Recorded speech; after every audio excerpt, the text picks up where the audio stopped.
طيب، الحين بتكلم عن مقطع شفته في التيك توك أمس، قلت لازم ما أرتاح إلا لازم أتكلم.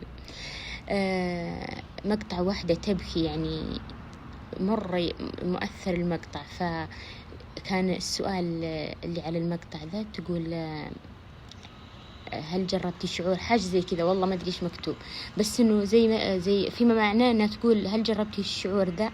تخيل يا بنات كمية التعليقات اللي تقول عشان شخص، واللي تقول زوجي تزوج علي، واللي في أشياء إحنا نرى فعلا إنها تافهة، ما أقول تافهة بس ترى أشياء بسيطة.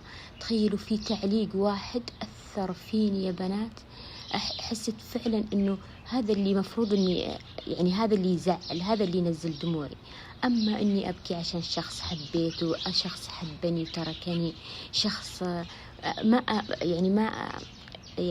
ما أستصغر مشاعركم، ترى كلنا في النهاية بشر وعندنا أحاسيس وعندنا مشاعر، بس ترى في شيء أعظم. في ناس فقدوا العافية، في ناس فقدوا أهلهم في أماكن فيها حروب، في ناس ما عندهن شفتوا الراحة والطمأنينة اللي إحنا نصحى كل يوم في أمن وأمان مرتاحين. ما أنت شايلة هم أي شيء، ما أنت شايلة هم إيش بأكل اليوم، ما أنت شايلة هم أشياء يعني أبسط أمور الحياة أنت ما أنت شايلتها.